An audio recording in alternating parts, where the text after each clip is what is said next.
have any like fancy song. Like my friend always talk about her fancy song that she had. And I don't know. I think I just was winging it. I didn't like, I've never been like the read this book about parenting and all that stuff. Some of the things I learned along the way, but potty training, I don't have any major tips. Just put these underwear on. And I think the more, even if you're not potty, so I can say this from just the school and different things that I'm going through. Um, the more you change them, even though you feel like you're going through so many Pampers, Yeah. the more they want to feel dry, so that when they do get wet, they don't like that feeling. Right. And so if you keep them dry, even as as young as they are, if you keep them dry, then when they get wet, just like babies cry when they're wet or when they poop because they don't like that on them and don't want that on them. When they get older, I notice that it's hard if you leave them in a pamper too long and they used to having a wet, saggy pamper, then them being wet, they don't care. Right. And so, the more you keep them dry, even when they put on underwear, then they won't want to be, wet. If that makes sense. Yeah. I know you said you had 2 C-sections. Yeah. And 2 vaginal births. Yep. Okay, so what did your postpartum care routine look like? My care. Yeah. So, for the births, my oldest was get up and go. My second kid was get up and go.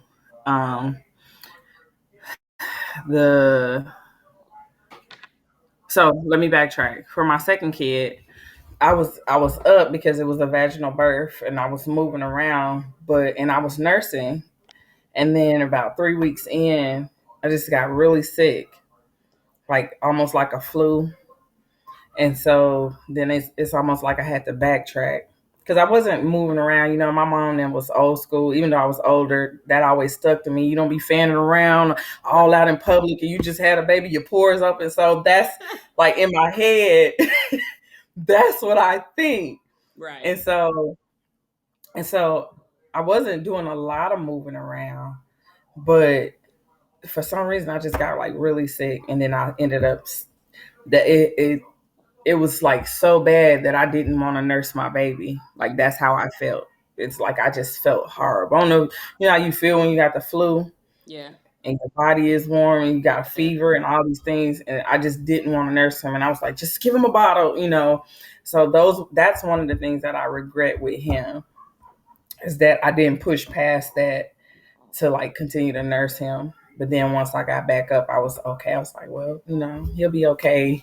And he's big and tall and strong now. So either way, with Isaiah, the same thing happened. Like 3 to 4 weeks in, I got really sick like the flu. And I tried my hardest to like push through with nursing because I really wanted to nurse my kids. Like that was something that I wanted to experience. I wanted, give them a healthy start. And I just couldn't. Like I just got so sick. And it's so weird that it would happen like around that same time, about 3-4 weeks. Matter of fact, Isaiah's might have been, I think he was about 6 weeks. And then I ended up having to like switch him over to a bottle. Mm-hmm. And so even with the bottle, I was trying to like go back and forth with him, right. And I just didn't feel good. And I ended up just giving him a bottle and just saying, no, well, whatever, he'll be okay, And so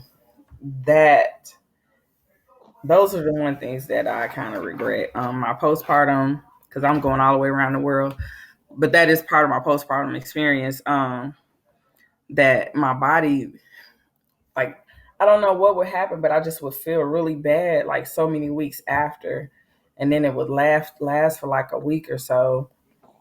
Then I would be, bounce back. And then with my last son, that let me start with Isaiah's. The C-section wasn't that bad. Like it's almost like as far as coming home from the hospital 4 days later, um, I was moving around, cleaning up, being disobedient on that part because they tell you don't sweep, don't do all these different things when you Yeah. come.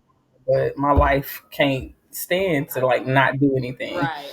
So I did all of that, and then I don't know if that's the moving around because I wasn't outside and I wasn't doing all these things, but I don't know if that's like still was part of that. I got up and moved around too fast, and so I think that's what like took my body to to that part to that place.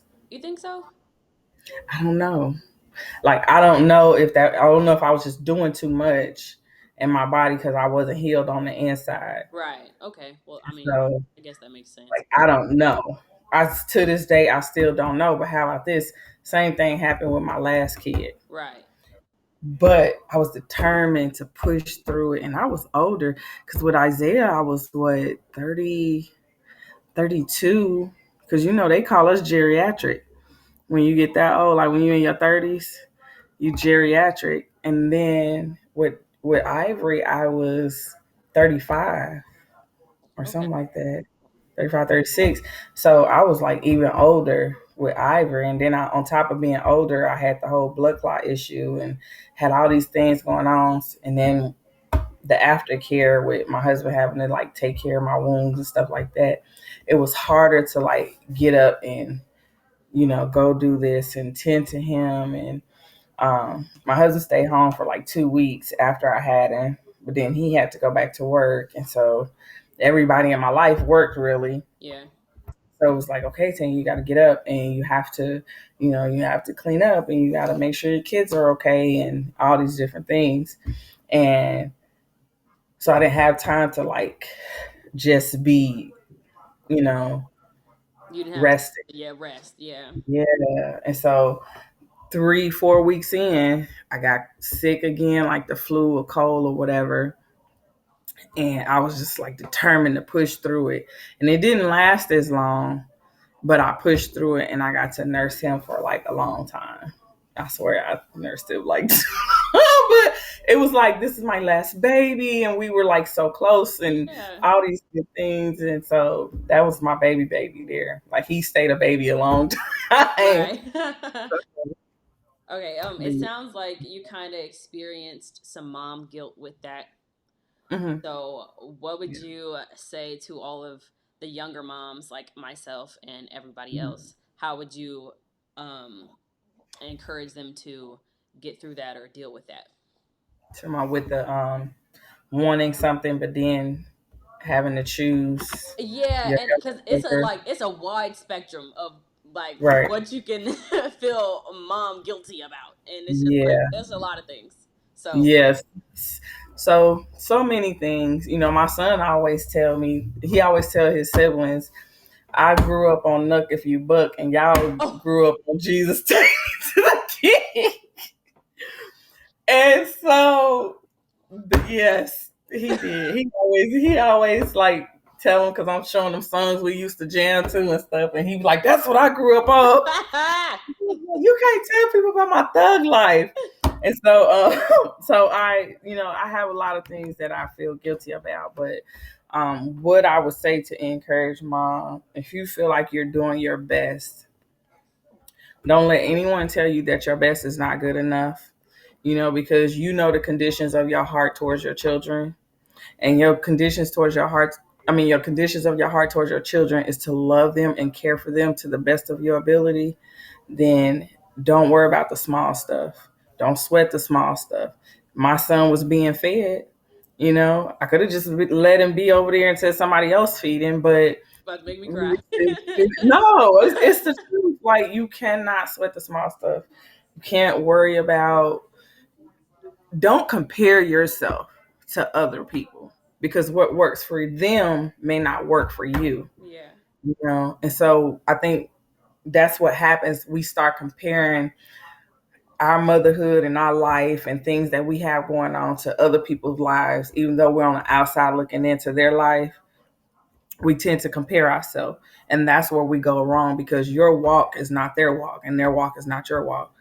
So you just have to know, like, I want to love my children and my family to the best of my ability, and I want to care for them. And you have to figure out, what does that look like, and not worry about, did I do the dishes? And, and sometimes you have to be like, okay, well, they might have to get these chicken nuggets today because I'm tired, And so it took my husband a long time to figure that out, which stressed me out because Yeah.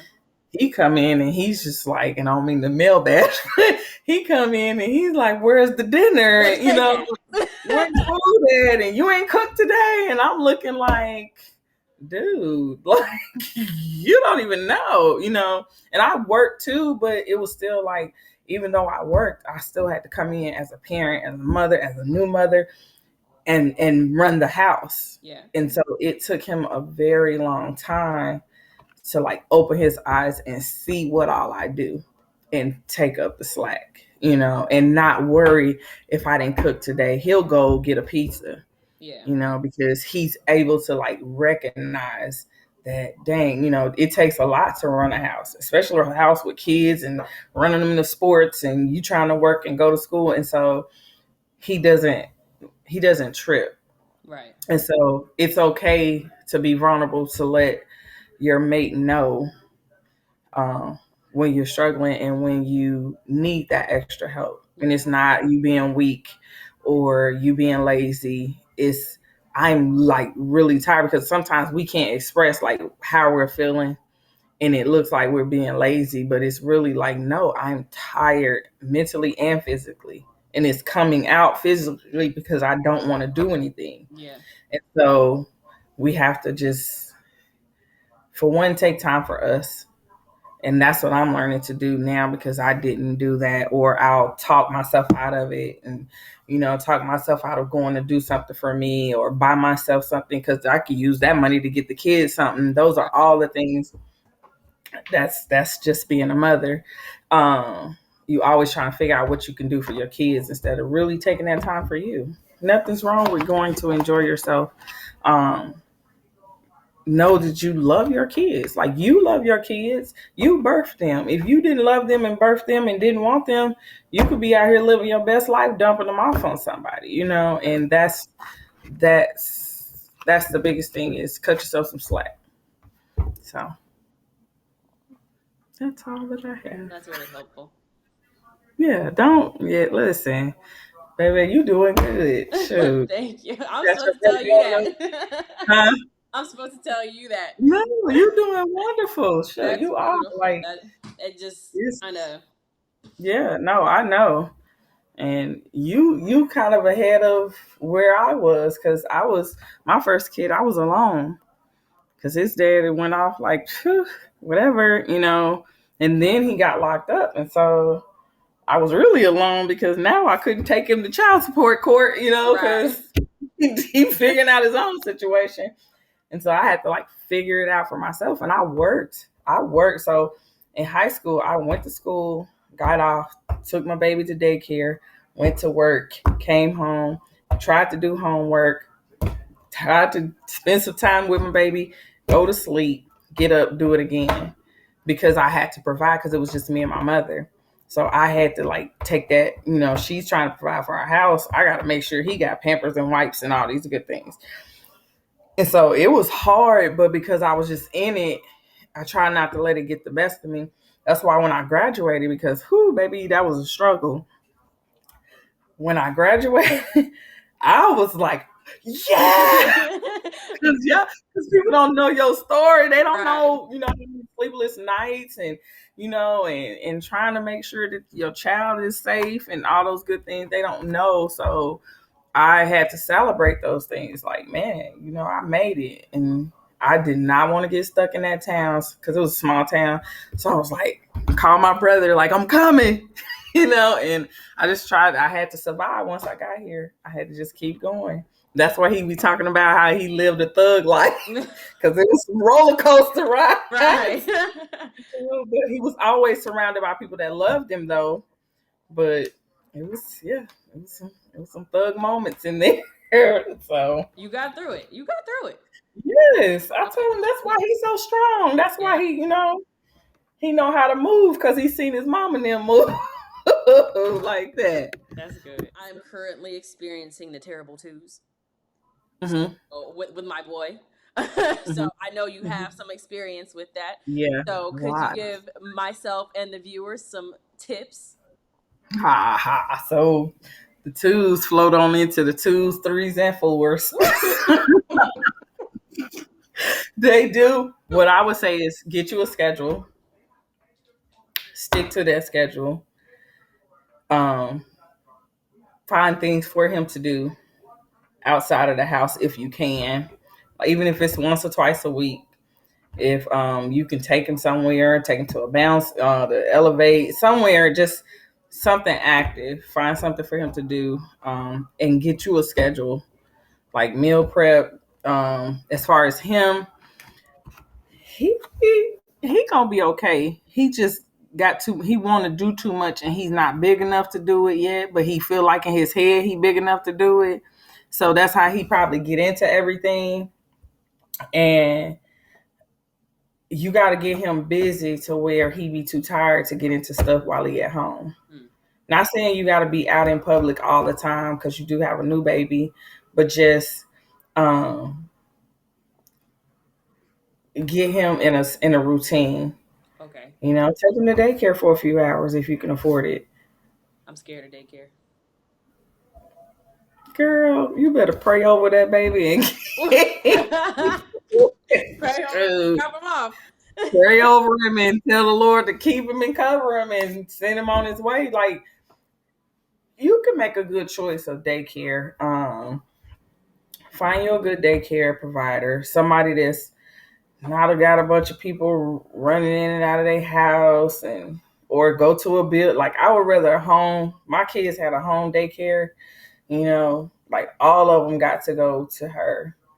And so that was like a great experience because all of my children had the same care. Right. And so, um, and so if you could find a home daycare, even if it's for 4 hours, because now they've put in structure because that daycare structure, make sure it's a structure. Nobody's just babysitting and he's sitting in front of a TV, but actually make sure it's a structured daycare. Um, take him in there for 4 hours a day, and give yourself time to breathe. And then when he gets home, 12 o'clock, now it's what are we going to do? Or whatever time they nap time and your time, make sure it add up. Then you have structure, and then cook your meal and then give him a bedtime. I used to talk about my friend because her kids be in the bedroom at 7 o'clock, but I get it now. Right. Cause I was like, dang, it's still daylight outside. Yeah. You make the kids go to bed at 7 o'clock. And she's not as she's a little lenient now that they're older, but like she was like adamant about their structure, and I noticed that it was a more of a relief for her because yeah, they went to school during the day or daycare or camp, whatever they went during the day, and then they came home and it was like, okay, she was able to like cook dinner, help them with their homework. They got to play and piddle around the house, but then at 7 o'clock is go get your shower and go to bed. Hmm. They may not have went to sleep, but Right. they had to be in their room in their bed, even with the TV going. They could do that. It's 7:30. Now her and her husband could breathe and spend their time together, you know, and so that it makes room for all of those things. Okay. And so my house is not as structured. It's not, but I guess because this works for us. Yeah. But I would say for terrible twos, get a schedule. Okay. Like if you don't want them to go to daycare, have your schedule set up like a daycare. You know Right. what I'm saying? Okay. Like have him like this is the things that we're gonna do, and then and then make him a nap time every day. Like nap time, 11 o'clock, 11:30, whatever time you choose for nap time to be, and you run it almost like a daycare schedule. Okay. And that way, in the evening, you could be a little more relaxed. Yeah. But then it's bedtime, and he'll know whatever time you put him to sleep, and his body will be conditioned for that schedule. And it'll ease him into preschool and all of that good stuff too. The Right. more he realizes he can be independent, the more he'll want to be independent. And I've noticed You that. just have to. be patient and assist him in his independence, Yeah. and let him know the things that are hot and cold. How parenting, like, this is hot, you don't touch that. This is a knife, you don't, things that he doesn't mess with, but let him explore. If you have to take him on walks and take him to the park, and do things like that, and that'll pull some of that energy out. And then by the time you at home, he will be calmer, not all the way, because they never get calm. Kids have like the most energy in the world. Literally. But yeah, just get a schedule, stick to it, and take some time out for you, girl. You better put that baby in the daycare. I mean, I That was just, like, it's just something about it because you hear so many horror stories, and yeah, the internet is really just pushing all of that stuff out, so it's something that you always see, yeah. and I would hate to have to be in a situation like that. No, no, you just pray a covering over your children, and because once they get ready to go to school, you can't watch them unless you go homeschool, and that's the scarier than a daycare at this point in life, Woo. you know. But you can't watch, you can't watch them while they're at school. You just have to pray God's covering over them, and then be okay with it. Yeah. It's all about who you put your trust in. Right. And so once you really totally trust that God's not gonna let anything happen, then you can live your life. And it gets scarier, like it gets scary because like I even freak out with my high schooler now because there's so much going on at the high school, you know. But I have to trust that wherever he goes, he's covered, and anybody that's connected to him is covered because of my prayer. Yeah. And so I won't get deep, but that's where I'm at with it. Like that's where I'm at. So now we're moving into our next segment, which is called Mama Gotta Have a Life Too. Because Mm-hmm. as you just mentioned, as mothers, we often put ourselves last on the list of priorities. Mm-hmm. So tell me how you keep yourself together. Oh, I'm still working on it. Um, I know that sounds crazy. I have moments where I'm together for about a good 6 months, and then 3 of them months I might fall off. Where I'm like, I just got to get some clothes on, or I just need to wash my body, Yeah. and pull it together. But it all depends on how I'm feeling and what I have going on. But I try to. I try. I don't always succeed at keeping it together as far as me and my upkeep, and and trying to go and do things that's gonna make me feel good. But I struggled for a long time because um just going to the store by myself, I was like having anxiety, like, oh God, they're gonna be calling me, they're gonna want something, and, oh my goodness. And I just couldn't just relax in a store because I felt like somebody was gonna be calling, and what you doing and where you going, and mama, can you bring me, and just all these different Yeah. things. So it was just like hard to just, so I always found myself like running in there to get what I need and coming right back out. And then I see people just coasting through the store like do do do do, but I always like, I shopped with anxiety, or I went to the stores with anxiety because I felt like things were gonna fall apart if I wasn't here, and they wasn't. So I'm telling you, a lot of these things I am just learning to really be okay with, Yeah. even now in the last couple years, is because I had to just relax, and enjoy life, because life is short, and it's so many things that's happening that I have to be okay with just going in the store, and I'll be back. That's what I Yeah. tell my family now. I'll be right back. It might be 2-3 hours. My But right I'll back be might be 2-3 hours. But I'll be back. And I go, and I couldn't tell you how long it had been since I walked through the mall. I don't know what stores is in the mall and what stores are not in the mall, but I like got to walk through the mall without being rushed or, feeling anxiety. And, I don't know if I'm answering your question, but just going to do things. Like I got to go to New York, and I told my husband, like, I'm not going to keep waiting on you to want to travel. I'm going to go and do these things. And so me and my friends find time. Like my friend celebrates her birthday every year. She finds somewhere for us to spend money. And so, which is fine, like I feel like, you planning the trip, you need to Right. pay for it. But she finds somewhere or something for us to do every year for her birthday. And so that's, I know I'm gonna get out for that, or I'll go. I've taken myself to the movies, not often, but I have.